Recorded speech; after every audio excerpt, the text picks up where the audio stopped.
have? Damon Mabee, Commissioner. Larry Patterson, City Manager. Doug Neary, Commissioner. Daphne West, Commissioner. Bob Kincaid, Commissioner. Commissioner. Brian Shaw, Commissioner. Commissioner Trent Tidwell. Gordon Harris, Director of Public Safety. Nancy Creshaw, Oregon City Public Works Director and City Engineer. Nancy Ide, City Recorder. And starting over there, Colin. Colin Minor, Oregonian. Next to him would be Jim. Sharon White, from the library. Linda Van Haverbeek. William Gifford. All right, thank you all. The first item of business we have are the minutes for August. We can't do. Oh, that's right, no quorum. So we'll move right on to the main item, which is the rivers tonight. So Larry, will walk us through that? Madam Mayor, members of the board, what I'm going to do is walk you through the staff report, which I have handed you. And a lot of this you have heard. I don't think there's a lot that's new in here, but it is a background document for the development agreement that hopefully will come forward if we look at. So again, I think it's important that you get as much information about this because that is going to be a lengthy document. It's fairly complex, and I just want to kind of set some of the aspects that are in here. And again, if there's something where we're headed down the wrong road, we need to know that today because we continue to attempt to negotiate that development agreement. And I'll kind of also at the end give you a little bit of update on the status of where we're at. Things we're going to talk about is I'll go back through a description of the project, talk a little bit about its goals and benefits, and spend some time on the analysis. And then I'll give you you'll see in the report there's some next steps, but I'm not going to go through those. But if you have questions, Dan Brentlaw can answer those in regards to the land use application side of things, and I'll tell you a little bit about where we stand with the status of that. I think most of you have heard this, but kind of what led us to this point is back when the mayor and the commission came to power in 2003, one of the major goals was economic development. Oregon City really was an area where we had seen greater development in the other areas around the region, and we were frankly lagging behind. It also was one of the strategies to begin to address some of the budget deficits that we had because we had to grow the assessed value. We had a number of plans that were sitting on the shelves, and in fact you had over 20 plans sitting on the shelves that were all good plans, but there wasn't a comprehensive economic development strategy that ran through those.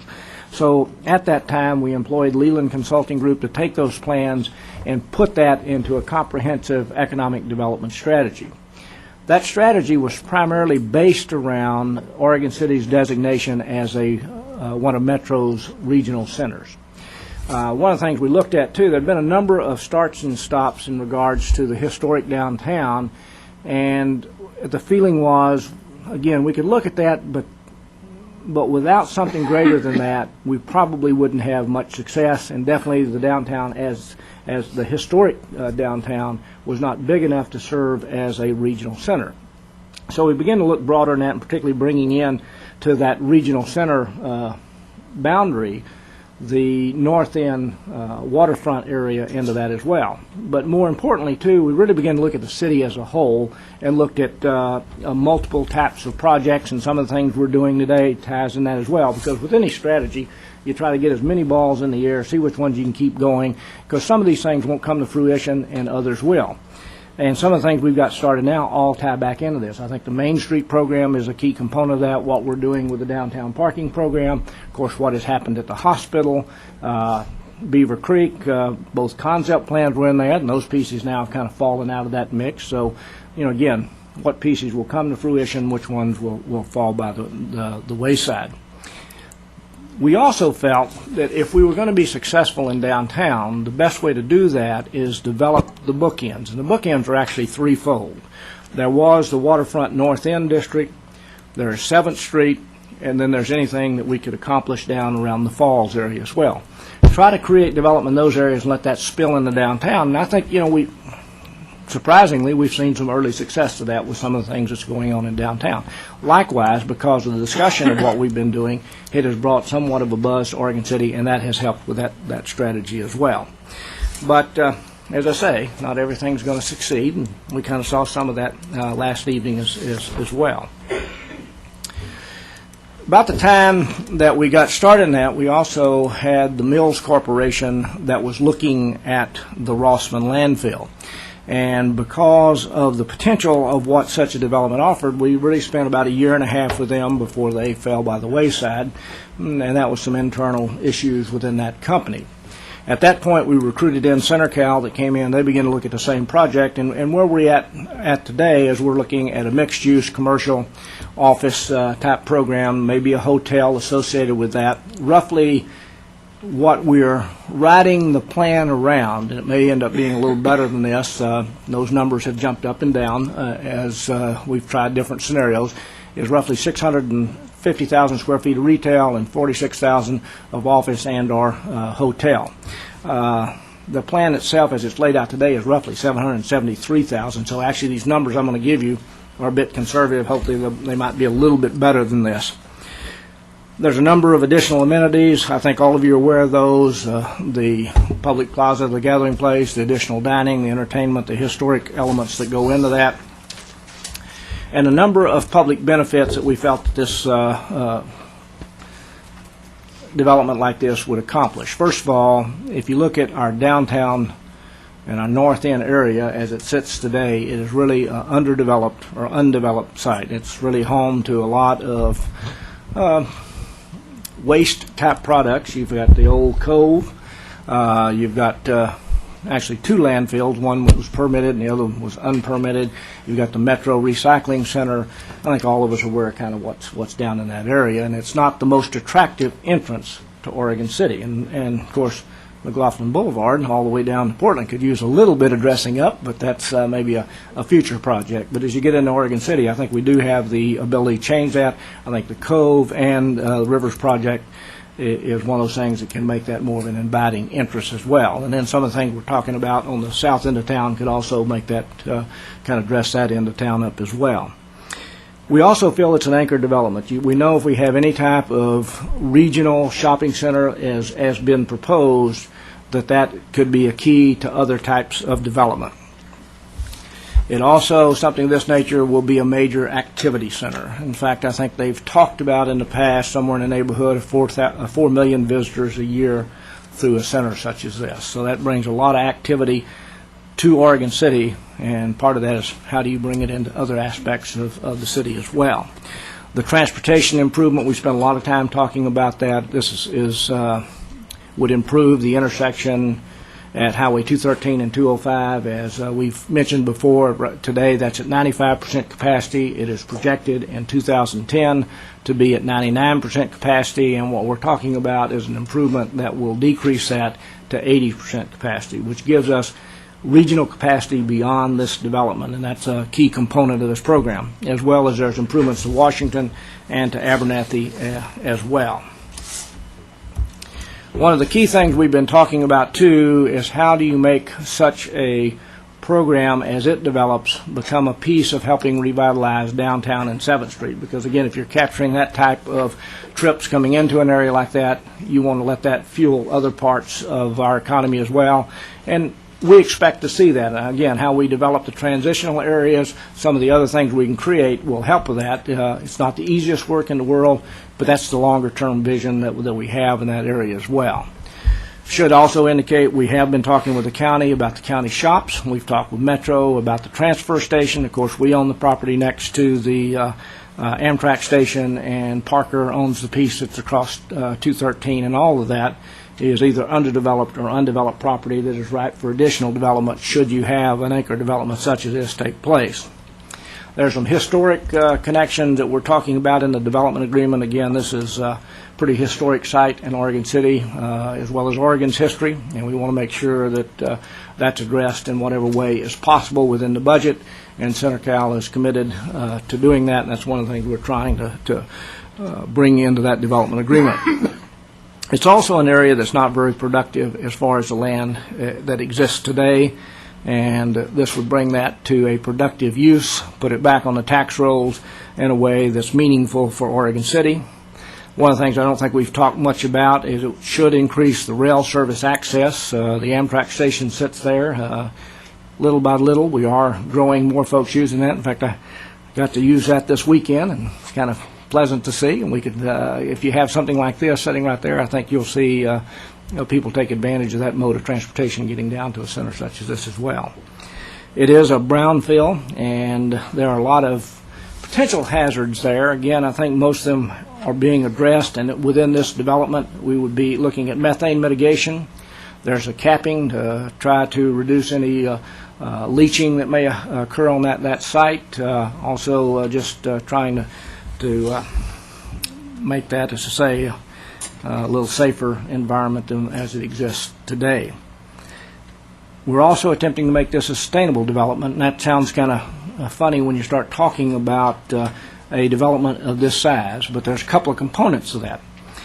First of all, we are working with CenterCal, and one of the pieces in this development agreement is to develop that to LEED certification. At least those parts they're responsible for. There's some pads that they will be, others will be developing, and we can't really control that with a development agreement, but I think the pieces that they deal with, we can. The other piece that's important is if you look at what we're trying to do with metro centers, we're trying to develop them in a way that citizens who live in an area don't have to drive clear across Portland or higher areas to do that they can shop, live, work within close proximity, and we can reduce the amount of or the trips, and perhaps if they live in that region, they can find other modes of transportation in which to get to these centers. So it's kind of a mixed bag, but that should help with it as well.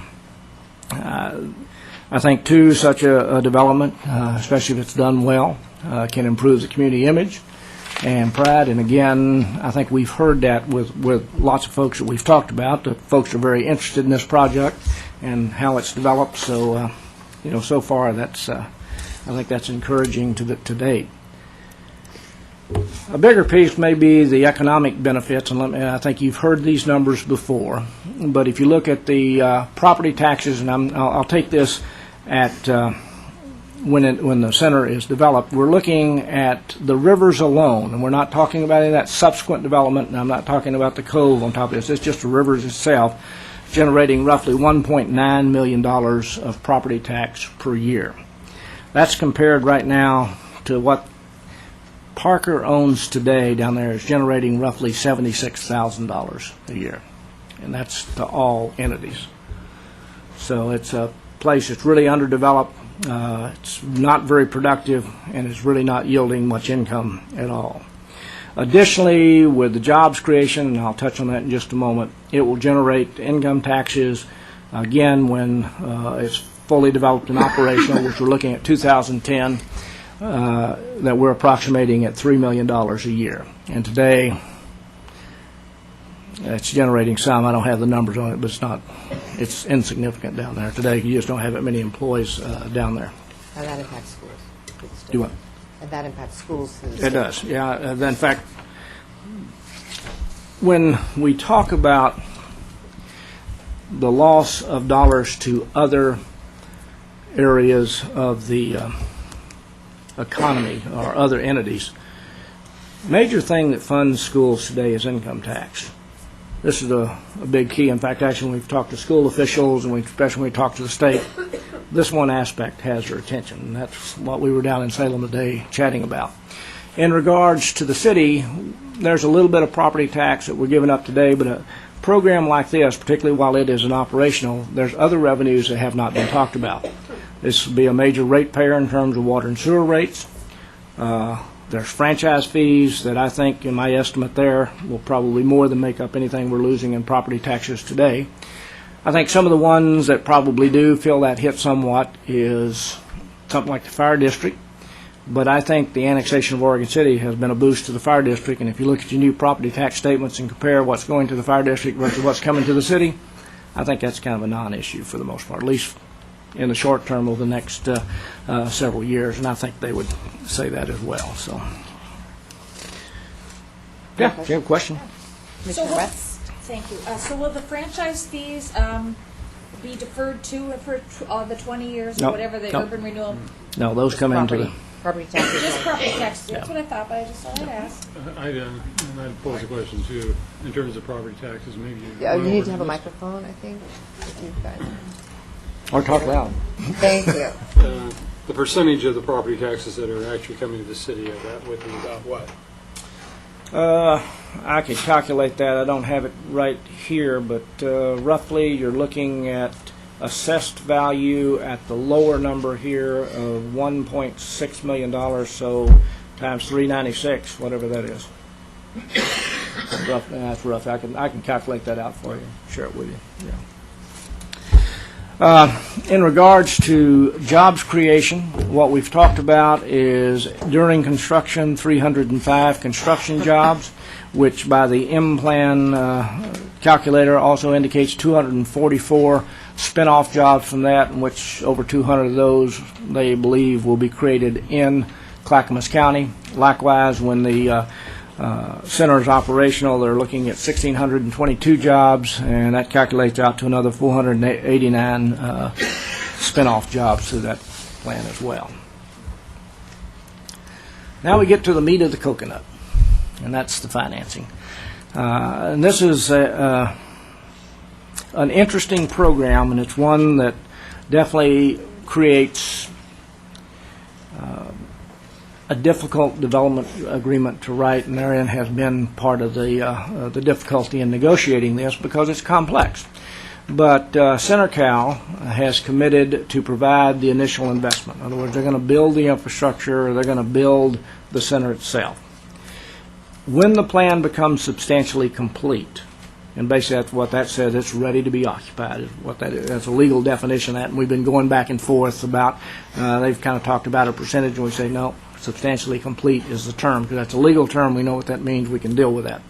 But when it's substantially complete, at that point, the city would guarantee reimbursement for some of the extraordinary costs, and I'll cover those in just a second.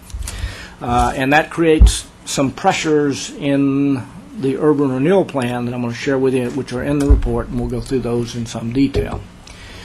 But to make this happen, it does take a significant public investment, and the way that's laid out today is $39.6 million, or up to $39.6 million. If their construction costs are lower than what they have shared with the numbers, and we've looked at those numbers well, you have an appendix in the back of this, because we had a third party look at it and says, you know, they're pretty close. Maybe 5% in there, whatever's made up, but they feel their numbers are pretty good. But up to $39.6 million in urban renewal financing. There's $3.4 million from county funding that actually was a payment to the city for Highway 213 from the impact of the Red Soils campus. And again, doesn't do any good to fix Highway 213 unless we can fix that interchange there at 205, and so that's where we're going to put those money. And then there's up to $4 million in SDC credits. That would be defined by improvements to Washington and Abernathy. I don't know if they'll go that high. That's something we still have to sit down and look at those improvements. Nancy will make some estimates on that. They've been wanting a guarantee on that, but that's something that we can't do contractually. So, you know, we can do a predetermination, but we can't lock it into any agreement of what that was until that construction is done, and because that is all set up by state statute how SDC credits work. Today we were in the state talking about some additional funding because this project is still, we've got a financial gap that has opened up, and we're trying to close that. And I'll touch on that more in a moment to let you know where that's at. But so there may be some other monies that we may bring to this, but they're going to have to come from other sources, because I think from a city we're stretched about as far as we can on this project. And that's something when we look at these finances a little further, you may want some make some different definition. And I'll talk a little bit about what might be done there with that and other possible loan perhaps. Oh, did I go the wrong way? No, what state spoke with it? Special Public Works Funds. Used to have some other acronym to it, but that's what it stands for today. And then brownfield is one of them. One of the things that's been kind of interesting, this is a brownfield site, but since it is privately owned, we haven't been able to qualify for that, and we haven't been wanting to buy it. because we don't want to own a landfill. And because of that, we haven't been able to access that, and there's probably $1 million, maybe a couple million in brownfield monies that we could access there. So out of those two funds, there's potential of maybe getting about $3 million. So the developer and the owner, I think they're going to have to come a little further as well if we're going to be able to put this together. Based on what you said, to access the brownfield money, it would have to be sold to the city first and then? Well, no. When we talk to the state, I'm so confused. Yeah, I think this is something that's different, that can, Yeah. that can actually. I mean, the state, because, well, It's access to infrastructure. Isn't it? yeah. We felt last week that, because again, they've got to come up at this point with a viable pro forma. And last week, their board met, and we were pretty sure if we didn't have it penciled together that they would pull the plug. But I think we've all gone down this road a long way, and we made an appeal to the state. When the state looked at the numbers, at what this generates, and particularly in a time when, we need to be creating jobs and money, they became very interested, and that's what led to this meeting today. And I think part of that is what's helped keep this project online right now as we try to work through these issues. And so they're really trying to be as creative as they can. It's difficult because most of the state's economic development money are in little pockets. And Pockets. and at the local level, you try to adjust your economic development to fit in those boxes, and that's not how economic development works. And so they're working hard, but they're kind of hamstrung by the regulations as well. So the extraordinary costs, which on this particular project are running about $58 to $68 million, depending how you want to look at it. From a city perspective, we're seeing that in the neighborhood of about $58 million. It breaks down like this. You have some off-site construction costs, and that's road and infrastructure, and primarily that's the interchange. And frankly, this project would be easy to fund with what I've just outlined before if we wasn't trying to fix a state highway. And again, one of the things while we've appealed to the state, between this project and McLaughlin, we're putting a lot of money into the state highway system, but nothing is going to happen in Oregon City unless we fix the state highway system, and the state has no money. We're not the only city that's fighting that battle in Oregon today. I mean, that says something about how we've fallen behind in fixing state infrastructure, but so it has to be done. There are utility costs due to the soils. Again, trying to put utilities through a landfill, you have to prepare that appropriately, so the maintenance on that remains minor, and there's some costs associated with that. Soil stabilization, the pilings underneath all the buildings and slab, and we have the breakdown on these costs of what they're estimated at. Methane mitigation is part of that. The retaining walls are part of that. All that has to do with fixing a landfill or building on a landfill. And again, we have to keep in mind this was a permitted regional landfill. The region contributed to that situation. Now, again, it'd be ideal if it could have been fixed, but if that's ever going to develop, it's going to take this type of investment to get it done. Additionally, there are some aspects of this that are in the floodplain, and that takes some cut and fill earthwork. And so those are the type of costs where the public financing is going to. I know it's been stated about building buildings for the developer and this, that, and the other. That's not what we're funding. We're trying to fix the site so it's development ready and fix the infrastructure around it so the site can develop. And basically, if the city were to start at square one and say, well, if the city were to start at square one and say, well, we want to procure this to make it a developable site, this would be the kind of money we would have to invest in order to do so. That's correct. And the other thing, too, which we have, talked very frankly with the developer and everything and the owner, is this site for any significant development, no matter what it is, if this project goes by the wayside, for it to ever develop, they're going to run across the same issues. And if they're not fixed, and again, to make a project pencil, I don't know where else you get that money except through the programs that we've outlined. And again, we've pulled out every stop there is to do it. So it's been a long road to get this point. These numbers are very consistent with what we saw with the Mills Corporation.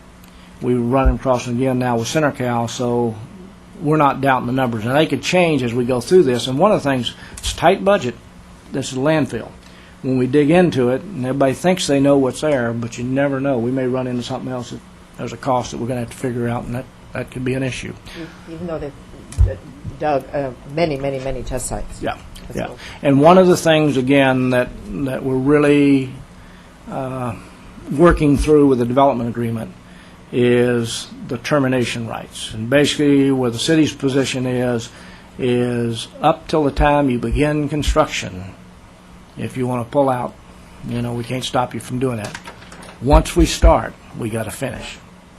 And that's, if I'm sitting in their shoes, that makes me nervous. Because, again, and especially in the economy with all the ups and downs today, there's a lot of uncertainties. And again, they're funding these costs, and if they can't get it to substantial completion, we don't reimburse. So that's an issue. And, of course, there's always that, when you're writing an agreement like that, one party's always afraid the other party's trying to find a way they don't have to do that. And I've assured them that's not our goal here. Our goal is we're committed. If we go through this, we get the project we're looking for.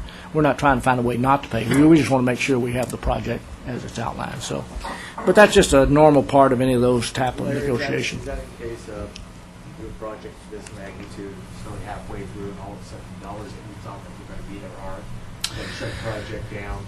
Well, and you've got to have yeah. developed landfill area. Yeah. And it gives us some security in getting our money back, right? Yeah, I mean, the thing is, too, you don't want to make a bigger mess than what you have. And probably the best way to explain that is you can look at the interchange improvement. I mean, once you start that, it's got to be finished. You can't tear it up and have a bunch of halfway finished roads and then no way to get it finished. So that's got to be done. Same way with that site. I mean, I guess I would feel fairly comfortable if the base was there, because then you could bring somebody else in, they could finish it off, and that wouldn't be as big an issue. But you can't just have it torn up, graded, and an eyesore sitting there and nothing in the ground, because that's not going to work. So, but we want to see these guys do it because we believe they'll do a quality job, and we don't want that changing hands in the middle of this, and we're working with somebody we don't know. So that's part of the negotiations we're going through. There's two scenarios that are in your packet, and I'll say one of these is a worst case and one of them's a better case, but I think both of them tend to be conservative because, again, neither one of these provide any type of look at subsequent development in and around the site, and I think, and that's one of the things you have to kind of ask in your mind, what will happen there? Because when you look at these, there are some things that you could get a little gun shy. But again, if you look at any other regional development of this size, what has happened in and around it, you got to believe that we're going to have that subsequent development. Now, when that takes place is another scenario we can't predict, and so therefore that is not built into these numbers. The first scenario, and you're going to find this on page 16 and 17, is a rivers-only scenario, and that's just the rivers itself build. We have nothing else in urban renewal. And just give you a quick glance at that, and again, I'll be glad to answer any questions. I'll walk you through that spreadsheet if you want to go through that. Is you will see that it calls for the first bond issue of $29 million in fiscal year 2012. At that time, there is a $27.6 million reimbursement to the center. Now, the center at that point is open. They're looking at a 2010 opening date, and because of the way the tax system works, it actually is a year later before it comes on the tax roll, and that's why we're out there in 2012. This also calls for a $7.2 million bond issue in 2016, and you'll look down there and you'll see some gap financing that goes out to 2021. That's made up because the fact that we're not paying it all off at once, CenterCal requirement is that there is some interest payment. Now, we've negotiated that the first 3 years at 5%, and that goes to 8%. 5%, they're actually losing some money because they're borrowing at a higher level than the 5%, but that's where we're getting our money. So, but we've got to make that up as well as continue to pay off the principal that's there, and that's why you have that gap funding that runs out to 2012 that's going to come out of these bond issues, as well as the natural increment that's being created. The two issues you see there is, again, with a rivers-only scenario, is it takes the financing of this out until 2021, and it doesn't provide any funding for any other projects other than what we've got listed in the plan today, Which is in here. which, yeah, I don't have it in there, but it's in your urban renewal budget. It is, it's in the back. Okay. Yeah, that's right, I just it saw is. Listed Yeah, right here. yeah, it's listed right there, that's There it right. is, yeah. And so that's the downside of it. And there is, you have to ask yourself a question, okay, is that acceptable? And will something else happen? Because if something else happen, it really improves the picture. In fact, if you turn over to the next page, where you see the Rivers and Cove, again, in 2012, if both of those are online, and with the Cove, we are talking right now about the possibility of 11 and 12, is a $41 million bond in 2012, total reimbursement to the rivers, and you'll see the line in that spreadsheet that indicates available funding for other projects beginning in 2014. That's going to change a little bit because at your next Urban Renewal Commission meeting, which is going to be next time, we're going to spend some time in executive session talking about the Cove because there's a new proposal that they're going to make that's going to have looking at some purchasing additional property. I think it's a better proposal. Definitely puts us, I think, in a better position, but it's going to stretch this, and I haven't had the chance to run the numbers yet, but that's something we'll need to talk about. Status of the project today, as I mentioned. Oh, sure. Commissioner Dave? So, just, so if it's just the rivers, we have to bond how much? How many million? 39.6. And if it's rivers and cove, 39.6. so it's the same amount no matter, Yeah, it's when we do it. With the rivers alone, the first bond would be for $29 million. We'd reimburse 27.6, and then we'll have another bond of 7.2, and you'll have those other increment payments out there. With the rivers and the cove, we'd bond $41 million and pay the 39.6 in 2012. okay, It's a faster repayment period. We have a bigger increment being created, so we have a greater bonding capacity that we can do earlier than what it is if it's just the rivers alone. And again, the reason why the rivers gets spread out because the rivers by itself doesn't, it carries that part that's going for the site. It's that interchange that's creating the problem there.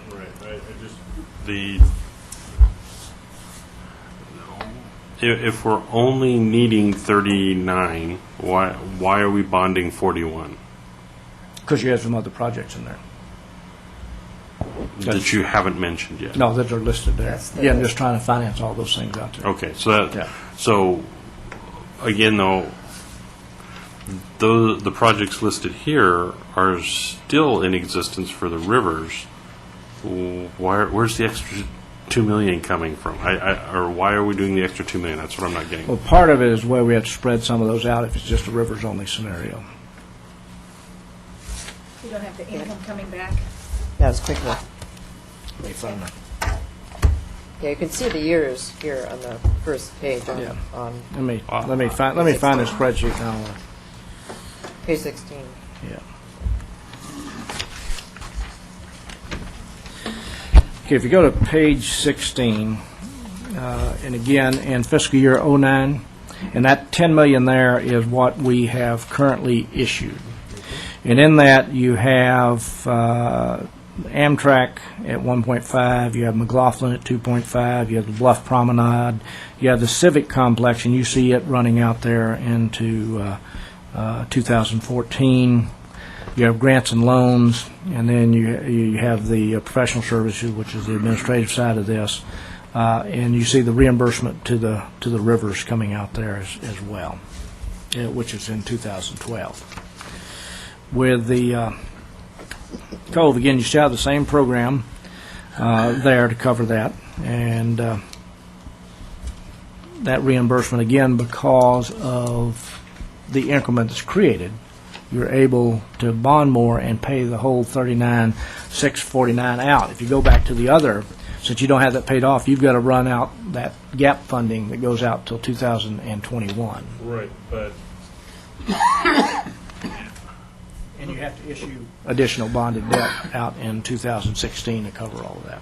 Whereas you get it all up front here and get that out of the way. Yeah, but I guess what this looks like is the way you used to buy cars, which is I'm buying a car on term, and the final price after I've paid all the interest on the car is, my $30,000 car is now $35,000.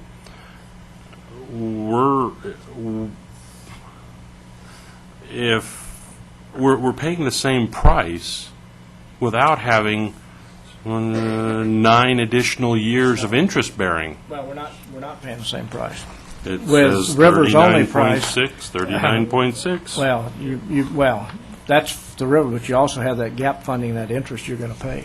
So you may, it's Where's that on your spreadsheet? okay, go back to the rivers only, Mm-hmm. and you go down to the interest gap financing, Okay. as well as bonds 2012. And you see with the interest gap financing in 2012, they're 600,000, 2013, they're 600,000, 2014, Well, 600,000. it totals up to 25 million between the two. If we just use the total, we just use the totals. Are you referring me only to the gap financing line? Yeah, the gap finance, that's 4.1 million, Okay. plus the 39.6 up at the top. Okay. So So you're looking at, at a $4 million 40 savings if they both happen. right. Okay. I didn't get that. I was like, where's I'm sorry, yeah. Where's the interest payment? Why don't we just take 9 more years longer to pay them and have that much more money available? So Yeah, and that, one of the things, because we looked at, okay, we'll want a scenario with the Rivers and Cove, could we spread that out and do some more things? But part of it is what they're requiring too, because what they're Well- saying, if you have the increment that you can do the bonding, that's one of the things they're asking, because they want it. well, paid back. and we want to get unburdened as soon as possible Yeah. too, because that Don't like then paying frees interest. everything Yeah. up. So Yeah, you will see under the Rivers and Cove too, amount available for other projects. You have 500,000 in 2014, 2 million, 2.2, 2.6, 2.9. It goes out from there. Then, and again, this is just Rivers and Cove. If you have that subsequent development around site, that's going to improve this picture. And therein lies part of the issue, as I mentioned, and that's some of the things we'll need to talk about, even though I'm not really keen on this, unless that's what it takes to get it done, and then that's a question of whether you want to go that route. But as I mentioned, there is a financial gap. We are in discussions with the state as well as with the developer and Whoever will talk to us. the owner of the driving range is one of the people we're talking to too, because that's a wrinkle in there and it's a cost. Because somehow we have to close this gap if this project's going to happen, and the clock is getting short on it. And if we can't come up with a viable pro forma, project probably dies. If we can go forward. One of the things that the state, in talking about especially the special public works funds, is there is the potential of a grant loan. And the state, having dealt with those before, they like to do more loan than grant, and that's fine, except got to figure out how do you do that. If you could do that in a way that the subsequent development provided you the increment to pay the loan, something we could consider. But again, it's asking a lot out of Oregon City, and one of our appeals to them, we'll look at anything, but one of the reasons why this is problematic is because we're putting a lot of money into the state system. When putting money in the state system, we don't have a problem. But again, for Oregon City, if we don't do it, not only does this project not go forward, we've got issues downtown and everywhere else, because that system is problematic for development in Oregon City. So that's kind of where we're at. I'll be glad to go through any more of that, or if you want to talk about what next in terms of land use steps, Dan is here, and he can answer those, of course. Commissioner Neely. Yeah. I was looking over this report you gave us before we started the meeting, and page 13, I presume, is material that's probably extracted from the other tables, one fashion or another, but it's your table 2 in the report. And the return to the members is the return on investment to Central Cal, I presume. Yes. And with your rivers only and your rivers and cove, you give two different percentages there. The same numbers are in the rest of the table. And I guess I don't have to know that much about what the return to the members are, but I was kind of curious, given that you had all the same numbers in the rest of the table, how those percentages were derived. Let me do this, as opposed to me trying to answer that part. I will get the finance people, and that gets pretty complex Okay. at that point. Yeah. I will say what CenterCal has done to help narrow that gap is they have on this project agreed to a rate of return of 8.5%, which is below the normal rate. Normally, it's 9 or between 9 and 12, and they have gotten approval to go below that, which is kind of unheard of, but I can get Andy to answer that question for you better than I can. One answer to the question might be as simple as, when we're talking to the return to the members, and we're talking about the rivers and the cove, is that a return to both of the entities? I believe it is, but let me get Oh, that okay. answer for you. Yeah. Because that gets me confused. Some of these tables I'm still trying to sort out, and I didn't get a good chance to review all that today because we'd spent the morning in Salem. Commissioner Maybe? So the blunt question is, what's the gap right now $5.1 million. out of, Ours is 47, and theirs is roughly 200. so we're $5 million short on a $250 million project. Yeah. So that's a 1/4%. Yeah. I think that it's important you were asking for questions from us, and especially, I think, for us to know that if there are issues that we need to address now, that we are holding firm on certain issues. One is the public investment. That's a cap that we put on it, and unless you say go higher, that's the cap that we all have accepted. And going higher is very problematic. Ve- Because well, again, for the many Urban reasons. Renewal Program has to yield enough money to make it up, and we're stretched about Yeah. as far as we can go there. And that was not without angst that we Yeah. that we did that. Then secondly, the quality of the project, we've not wavered on that. The fact that it needs to fit into the environment here, so the historical elements that it has, and the environmental standards. So those are some of the reasons that we're still going back and forth and that we have the gap. But Yeah, we've got about, I think if you have questions about any of those, or or if there's any direction in here you would that's think. different. And again, looking at those spreadsheets, and I believe that we will get the cove. I believe that if this happens, we'll have subsequent development that should improve that picture. But I think right now you kind of have to look at it on a rivers-only scenario, and is that an acceptable scenario? Again, I think it improves. In fact, if this happens, I'd almost be willing to bet the farm that it will improve, because I don't know of any place where you've had that type development that you haven't had other development go with it. But that's, I can't say for certain. That's one of the risks you have to say, is it an acceptable risk to take? That's the nature of this game, so. Commissioner Tidwell. And one of the questions that I have, Larry, is actually in regard to any of the things that you brought up, but it's a business question. When I watched my parents do their business through the 70s and 80s, one thing that came into play always when dealing with somebody was that client or that developer of patience. How much will they take? How much more of this will they say when they say enough's enough? And Yeah. you'd be the only person that would really have a feel for that. Well, it is a feel answer, because you never know when you get in this. I can tell you that everybody's patience as well as nerves are wearing thin. I think we are down to the last part of this, and if we can't figure out a way to close this, I don't think it's going to happen.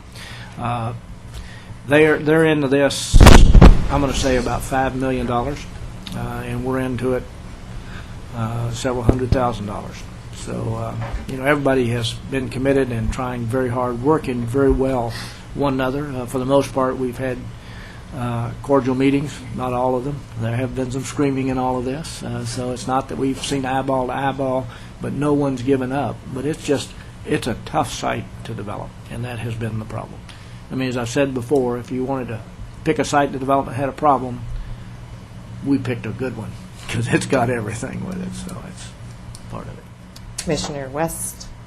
Douglas.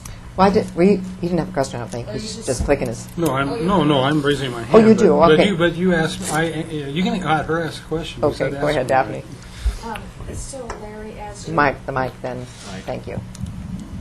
So Larry, as you tell us this situation, what are you looking to hear from us? Are you looking to hear from us that we are going to come up with another way of closing that gap, or how are we to aid this process? What can we do? Yeah, there's two things this evening. First of all, I just want to give you the background on this because when you see the development agreement, if we can resolve all the issues and bring it to you, you're going to see a similar thing except with more detail to it. And I'll probably have Steve Janik walk you through that because it is a complex document and it is lengthy. The other thing is that are we headed down the wrong road here? Is there anything here where you say, I don't think we ought to be doing this, that there's something wrong here, or if you have any particulars in there that you think, really got to make sure this piece happened. We need to know that now because what we're going through trying to finish off this development agreement, if we're off the wrong page, I don't want to have to go back and say, I got one more thing I want to bring up. It's gotten too difficult at this point.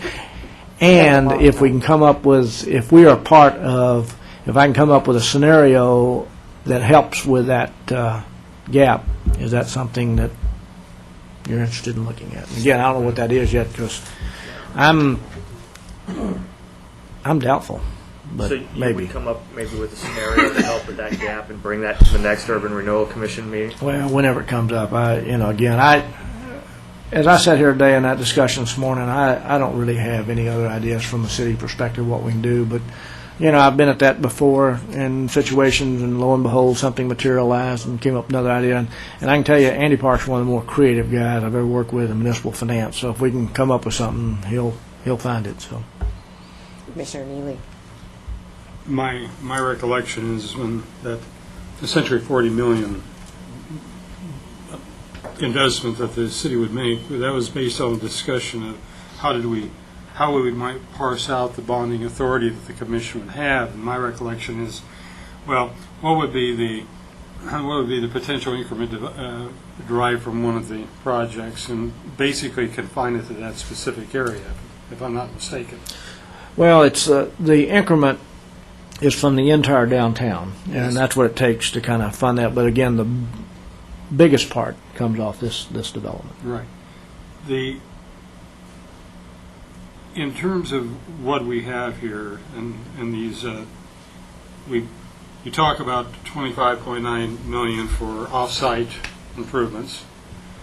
There's a listing here of the jug handle and local improvements on Washington and Abernathy, which we've all been exposed to, and you've got a cost there of about $7.4 million. That's a table 3 on page 14.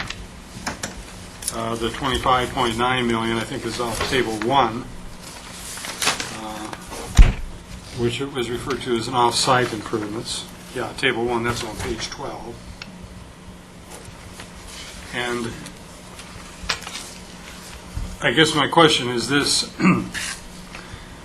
those other off-site improvements. I look at our $39.6 million here in terms of the contribution, and trying to visualize what pieces of it we might, when we're explaining to other people, what pieces of it are we taking on our responsibility. And part of that, road infrastructure is a critical one.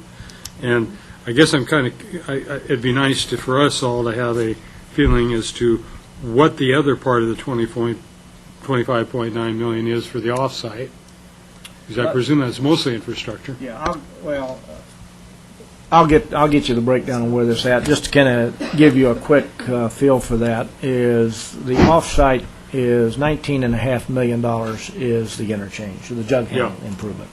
Right.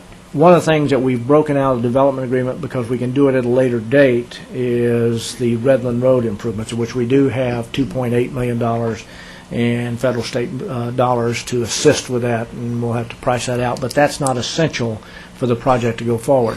The other roughly $20 million comes from those things there, utility costs for all the soils work, the pilings, the methane, the retaining walls, and the cut and fill. Those are the kinds of investments we would have to make that property buildable, To make period. it buildable. For anybody. Yeah, for anybody, that's right. And if the city wanted to make it buildable to attract somebody, we would have to do that. Correct.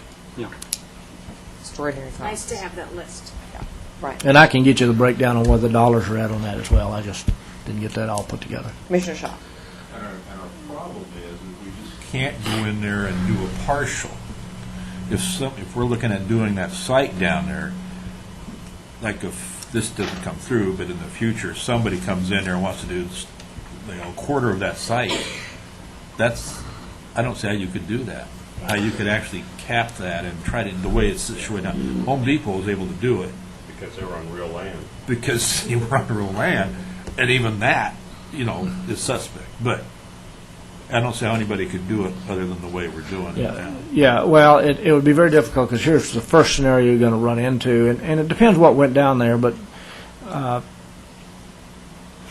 anything that is dependent on auto traffic, the first big thing, if they're going to be successful, they're going to look at that transportation improvement. Today it's at 95% capacity, projected to be at 99% capacity, so the next development there puts that over, and that's got to be fixed. That's $19.5 million. You have to have a fairly substantial developer with deep pockets to fix something like that. The other issue, too, is, we've put a lot of money getting to this point. We're as close as I think we're ever going to get. If this goes down, I don't know, as a city, we're back there, because we're going to move on with urban renewal to other things, and we're not going to be able to put this type package together. And then you have to ask yourself, what happens down there? I mean, how long, as a city, will we live with that landfill sitting the way it is? I know, one of the conversations we're having with Scott Parker is, what is the reality of what happens if this doesn't go forward? Because he's going to have a site that can be very difficult to develop, and without city participation, I don't know that it gets developed, at least to any quality standard. I mean, you might do some, he's got some box rentals down there, that driving range, which is, I don't know how profitable that is at all. Hopefully we'll see something better than that. But yeah. It's still private property. Yeah, and so I don't have the Publicly numbers owned, on so we that, can't but I control it. suspect they're struggling, so I'm just looking at what they've got. But It can get worse. oh yeah, yeah. What's that adage of yours? Oh, yeah. I mean, that site can get worse down there. Is that correct?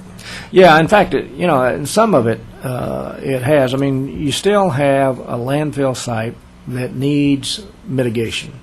You continue to worry about leaching as an issue. I think they do. Well, Home Depot has a methane containment system that seems to be working, but until you really do the things you need to mitigate it with the environment we have and the flooding, that's a more hazardous site. But it's private property. It's private property, Yeah. and we want to keep it that way. Yeah. So any questions or other advice that you want to give to staff as we move forward? Because it's Or in the next few days, if you have questions Send too, it in. and especially after you read through that, I know that's a fairly lengthy report, and I can get you, if you have questions, I can't answer them, I can get the answers for you. So, Commissioner Neely. At what point do you think the decision would be made? I was worried it was going to be last week. Being the fact we're still in the game, that's kind of encouraging. I don't know. I don't have that timetable for sure, but we're in the fourth quarter for sure. So, I mean, something's got to come together. Part of that's what's happening in the economy. I mean, really what I think Senator Cal's board saying, we don't have a viable program, let's move on to the ones and quit spending money we can't. They're like everyone else, too. They've got fairly deep pockets from their financier, but they've also been hit with this downturn in the economy. One of the things that's kind of unsettling in all this is the tenant mix. because this is an interesting market in trying to deal with tenants in there, and here they're building something, and how this takes place is those contracts are signed later, so they may build it, and there's no guarantee they're going to have that tenant there when they get there, and they'll have to find somebody else. But, you have to hope that sooner or later this thing turns around, the picture becomes better, and things kind of get back to, better day. It's easier to fill a building than it is to build a building. Yeah. So Yeah. once it's Well, once it's there, we kind of saw that with the Black Point. yeah. Exactly. Yeah. Commissioner West. I was just going to add from a Main Street point of view, or being a board member on it, that I would say that business community that's looking for economic development would really is counting on some of the spillover development from it, and I think the development of our Main Street even is counting on the freeways, the gateways to our downtown being improved, the 205, 213, the 99 being improved, and you could also with our Main Street, you could look at it from a tourism point of view. We'll have theaters there. We'll hopefully redo the museum there, and it's pieces that are all working together, and this is counting on some of that. Plus the increment. Plus, yeah. If you look at the broader vision and you kind of think, and again, this is where it's a lot of hard work, but you also have to kind of look, how did all these pieces fit together? If you look at the cove development, what you will hear, there is a large medical component to that, 80,000 square foot, and that really is within reach here, which we'll be talking about, and that could take place. And again, those are very good jobs. You're looking at a housing component. One of their key things, too, is looking at, they don't want to be down there by themselves. They want to see that cove development go forward because they want to see that village complex. You add that housing in there, you put these type of amenities, you have downtown flourishing, 7th Street. I mean, those people will find it. It makes it a much more sellable program if you have these other things fitting in place, and vice versa. If you have the center rivers built, these other things taking place, you're creating the housing both at the cove. We've talked with the county about the shops, that becoming some type of housing project. And again, the density of that, it begins to piece together. It does change some of the complexion of the community, but if it's done well, I think it changes it for the better. But that's something where you just have to kind of believe that stuff comes together.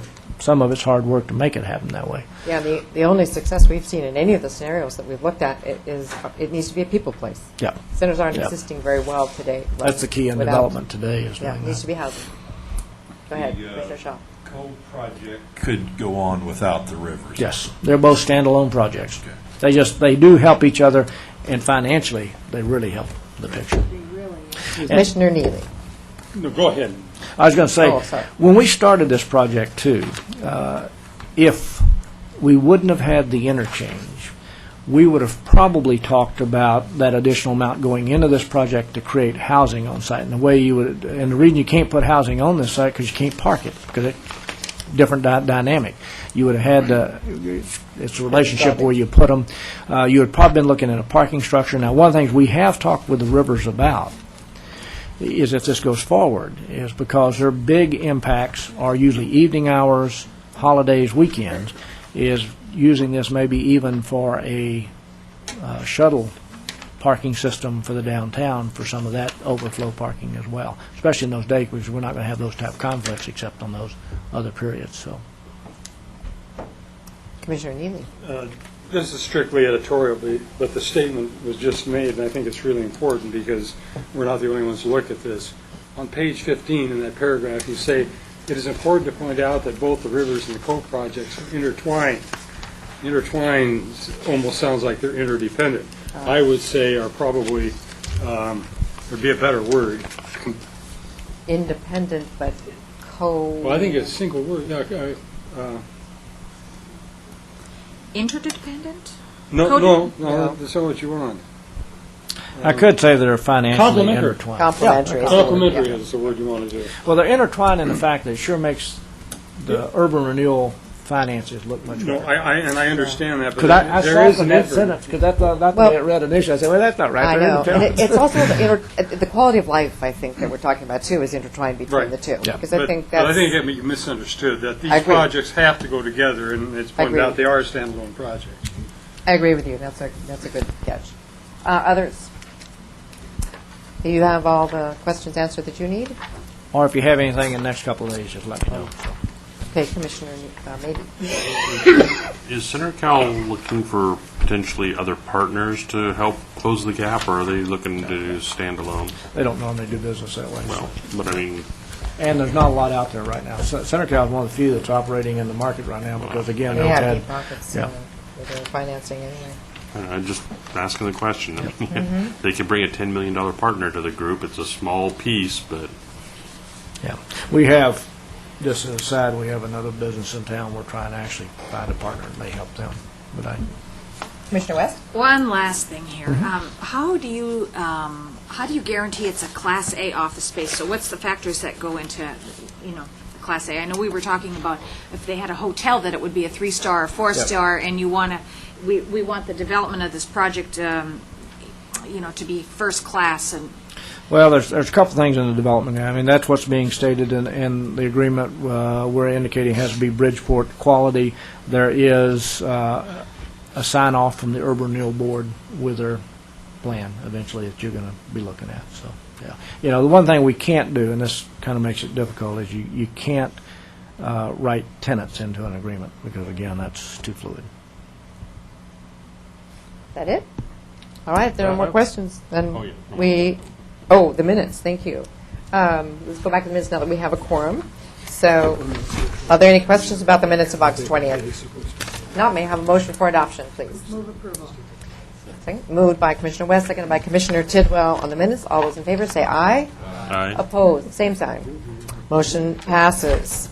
And if there's no more business to come before us, we are adjourned. And there will be...